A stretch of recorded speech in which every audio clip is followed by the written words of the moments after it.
Hey guys, I hope you have all had a wonderful holiday season.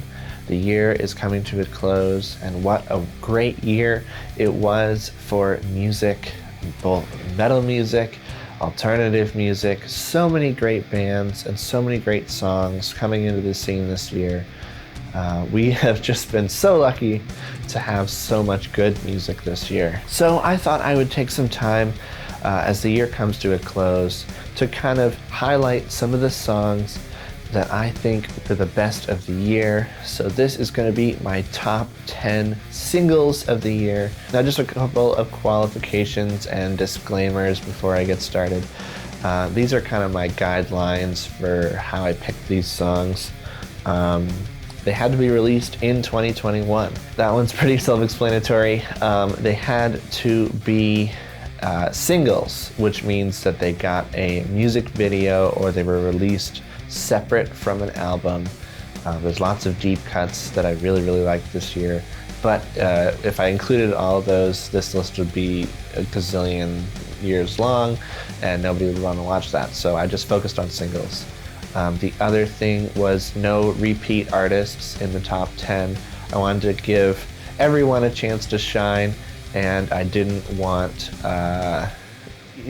one particular artist or another to dominate the top 10, because there's so many great artists that are out there in the scene right now, and I really wanted to kind of spread the love around. And finally, this is my personal list, so if your favorite artist isn't on here, that doesn't mean it's not a great song or they're not a good musician. This is just my taste, and these are my top 10 picks. So if I didn't cover your favorite song of the year, I'm really sorry. But be sure to leave your top 10 in the comments down below, because I'm really interested to see kind of the variety that all of you guys have in your music taste, and kind of see how our lists are different and the same. So with all that out of the way, let's just jump right into it with our number 10 slot.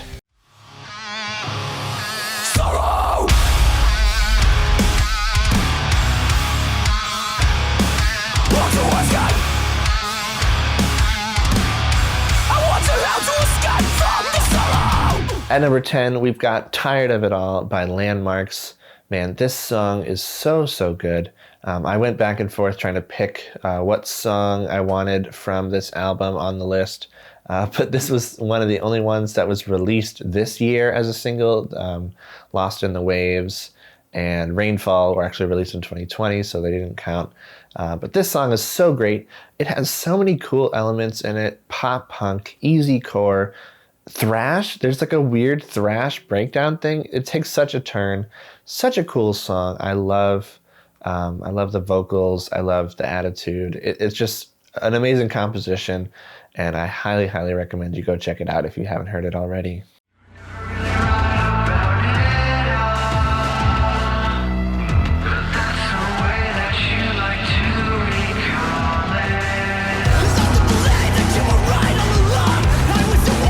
And at number 9, we have Cycle by Underoath featuring Ghostemane. This was my favorite of the Underoath singles that were released this year.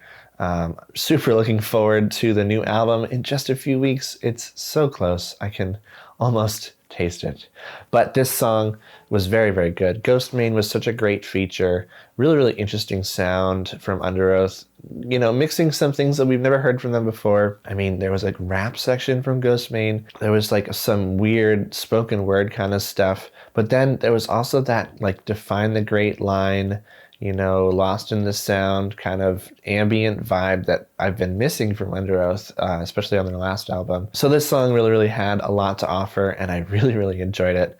The fact that it is coming in at number 9 just kind of shows how much great music there was this year and how difficult this list was to put together. Let's move on to number 8.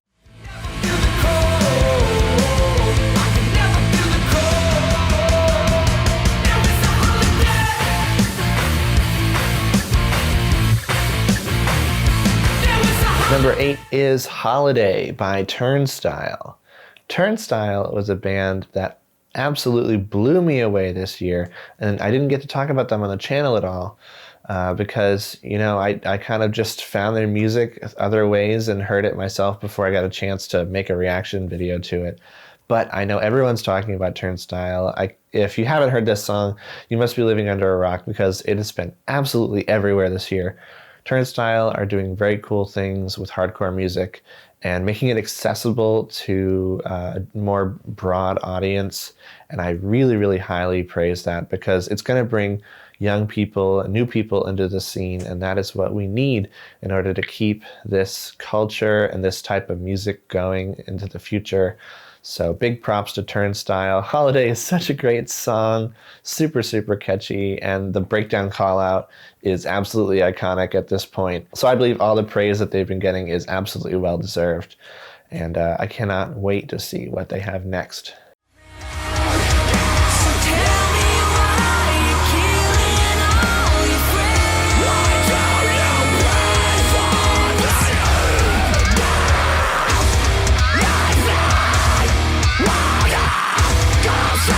Number 7, we have Contraband by Make Them Suffer featuring Courtney LaPlante. Man, this is one of my favorite features of the year. Courtney was so, so good on this song. I love that we got to hear some pretty brutal vocals from her and from the lead singer, Make Them Suffer. The last breakdown in this song is absolutely insane. Bridging on deathcore, just so crazy. And there's just, the song goes to so many places. It has such a beautiful song structure and a great chorus. What's not to like? You know, it's a great, great metalcore song. And it was such a good introduction to Make Them Suffer for me. I'd never heard them before, so this was a really good way to get me into the band. And I'm really looking forward to checking out some more stuff from them soon on my own or on the channel.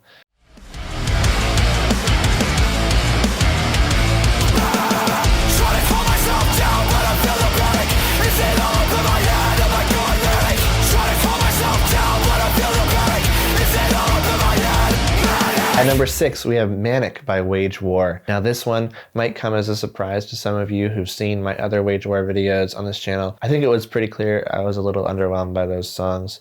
You know, High Horse, and I think we did Teeth. I can't quite remember. But, you know, I don't know what it was. Maybe those songs just weren't the right first impression because this album has grown on me so much. And this song is absolutely the highlight of the album for me. Manic is such a weird and crazy song, and it's got a lot of really cool influences. You know, that they're taking influence from trap metal and like people like Ghostemane and Corpse and things like that. And I think it's really, really cool what they're doing. They're by no means the first people to do this. Lots of other bands have been doing this year and in years past, but they executed it very, very well. And I have to give them props for making such a killer song. Super, super cool stuff.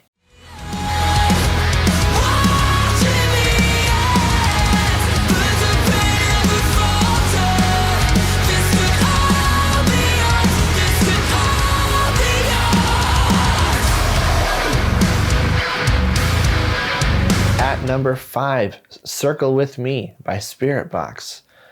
Man, Spiritbox is just so good. I cannot praise them highly enough. They absolutely blew up this year, taking over the scene by storm. And I think it's well deserved. They are so talented, and this song is pretty much the perfect encapsulation of their sound. Catchy chorus, incredible vocals, hard-hitting breakdowns, great riffs. I mean, what more can you want? Such a good song. Not my favorite on the album, but it is my favorite of the singles that came out this year from them. So I thought it deserved a spot on the list because I've listened to it so many times, and it was actually my number 1 listened to song of the year according to my YouTube music recap. So I thought it definitely had to be on the list here at number 5. Reverse the network, burn away the veil, and you'll find a face behind a face behind a face.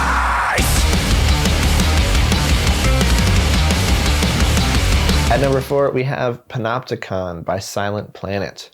This is another one that I haven't featured on the channel at all, as Silent Planet. I don't know, I totally missed them coming up in the past, 10 years or so. And boy, was I blown away by their album. The production of that album was just so masterful. And this is definitely my favorite of the singles that they released this year for the album. So aggressive, so hard-hitting. Garrett's vocals are absolutely insane, and his lyrics are even better. Yeah, this song is just like 3 minutes of absolute insanity, like no stops. And I love every second of it. If you have not checked it out, please go check out their album, Iridescent. Really, really, really good. This song is like this if the soundtrack to the 2016 Doom game had lyrics and like ridiculous harsh vocals. This is what that would sound like, in my opinion. I mean, like the riffs were recorded with a bass. Like that's how low and disgusting this song is. And the bass is even lower than that. It's just super down-tuned, super heavy, incredible. One of my favorite songs of the year.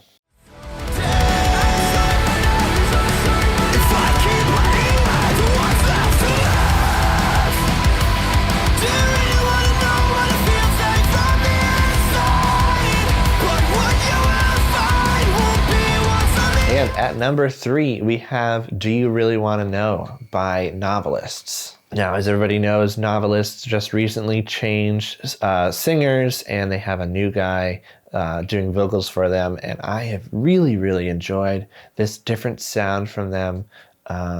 Very interesting. Like every song that they've put out has a very cool vibe. And this is my favorite by far. I listened to this song so many times when it came out. The chorus is just so catchy, and I love his vocals so much. I love the atmosphere of the verses and the weird sludgy breakdown at the end. Everything about this song is so good, and I cannot wait to hear more from Novelists and this new singer. I really hope there's an album coming. No news on that yet, but be sure that we will be covering their new songs as they come out, for sure.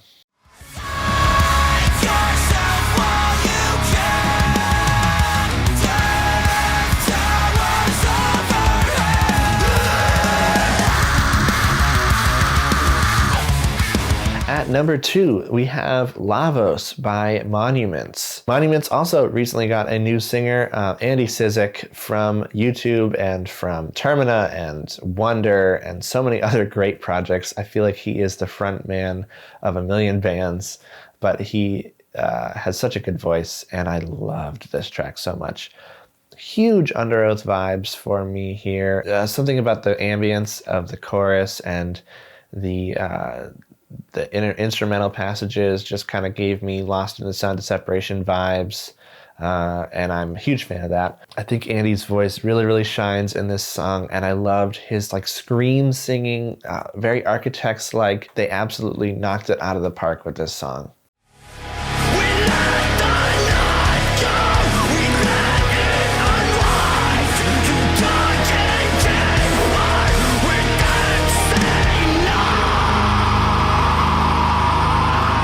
And finally, at number 1, we have Sacrifice by The Devil Wears Prada. I don't know what it is about this song, but I cannot escape it. I keep coming back to it. I listen to it over and over and over again. Man, it is so good. Mike's vocals are just at their peak, I think. He has perfected his technique. Over the years, he's kind of changed his voice so many times, from those kind of like super high-pitched screams that he used to do back in the day in the 2000s to the kind of more spoken word kind of stuff on The Act. And now with this combination of everything, you got high-pitched stuff. We got some borderline gutturals, spoken word. Man, Mike continues to evolve, and I really, really enjoy hearing the evolution of his voice. Jeremy also is fantastic in this song. Really, really great vocals. I think Jeremy's vocal evolution has been amazing as well. Kind of coming from those scene core kind of vocals to a more mature sound now. I really, really enjoyed Jeremy's vocals on this song. The riffs are insane. The song structure is surprising with that sludgy, just like surprise breakdown at the end. It really catches you off guard, and something about this song is so addicting, and I can't stop listening to it. So that is why it gets my #1 slot, my favorite single of the year. Well, I would love to hear your guys' favorite singles and songs of the year. Please leave your top songs of the year in the comments down below. I really, really want to hear what you guys listened to and what you guys were digging this year. I really love seeing the diversity of my viewers. I feel like we have so many different communities all come together in this space, and it's so great to see. So I want to hear what your guys' top songs of the year were for sure. If you like this video, please be sure to give it a like and subscribe. I really love making content like this, and I cannot wait to show you guys more stuff in 2022. We're going to be doing maybe some live streams, more different kinds of videos besides just reactions, maybe some covers, some videos talking about music gear, all kinds of stuff. So if any of that sounds interesting to you, be sure to subscribe so you don't miss a thing. And coming up probably tomorrow is going to be my top albums of the year, so be sure to look out for that as well. That's going to do it for me today, and I will see you in the next one.